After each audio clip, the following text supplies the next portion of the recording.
Is your child's car seat properly installed? Well, you're going to find out. In 3 minutes, I'm talking to a certified car seat expert. Yes, those exist, to show you how to make sure your little one is safe when you hit the road. That's next on Today in AZ. Welcome back to Today in AZ. A 3-year-old girl is fighting for her life this morning after a terrible crash that also killed her mother.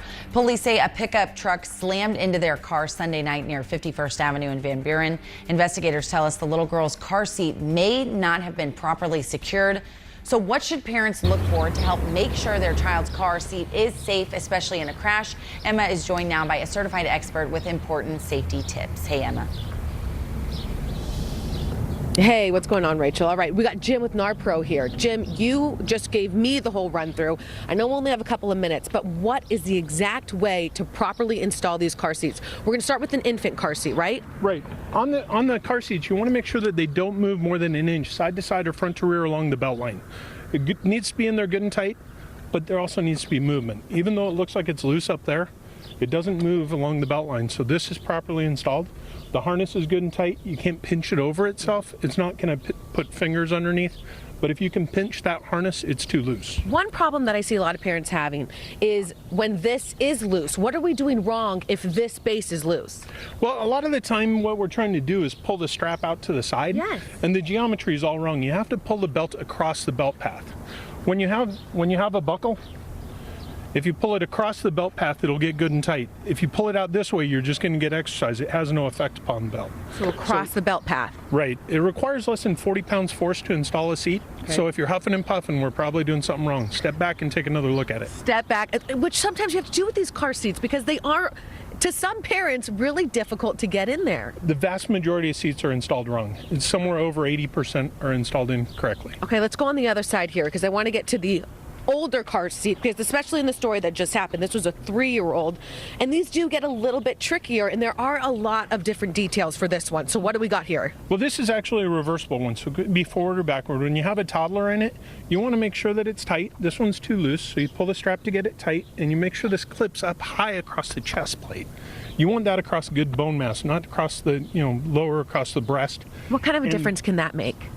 Well, this is good support. Down here, it's all going to be muscles instead of bone mass. Right. But kids have a tendency to push it down. As they get older, They want to keep pushing it down. The newer seats, they're made so that it's really hard for the kid to push it down. But on an old seat, you'll see it on their belly all the time. And how am I getting this into my car? Because I can see the seat belt just goes right through the back, right? Right. This one, there are 2 belt paths. This is the belt path for when it's forward facing. You have to lock the seat belt out by pulling it all the way out. Do I need to do that every time I get in the car? No, just the one time. When the seat's installed, you don't uninstall it every time. You just put the child inside it and make sure the child's harness is installed properly. How do I make sure that this is as tight? I mean, I can't believe how tight you got this. Well, a lot of the time people have a tendency to push it down on the seat, and when you release it, it's going to come back from the seat back. So when you're pulling it tight, push down and back where the back and the base come together. And if you jiggle it a little bit while you're pulling, you can get them in good and tight. Okay. We want to do the last one here because a lot of people don't know when you can finally switch over to that booster, when it's finally safe. Well, this type of booster seat is good from 4 to 10, and it'll take 40 pounds to 100 pounds. Wow. How do I install this correctly? Well, this one is installed just by putting it in the seat. A lot of them have clips that you can install it, but it's not for the safety. It just keeps the seat from moving around. When this is installed, it's installed just like it is on you. Belt low across the hips and across the shoulder. They all come with a little clip to help the shoulder strap fit properly as well. All right, if people need more information, because this is a lot of information, where can they go, Jim? Safe Kids is a great place. Safe Kids, Maricopa County.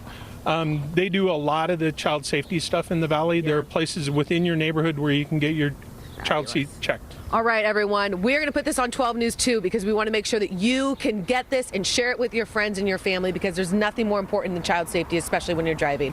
Back to you guys. All right, thanks a lot, Emma. Good tips out there. And don't forget the Valley Fire Departments can help you install those correctly as well.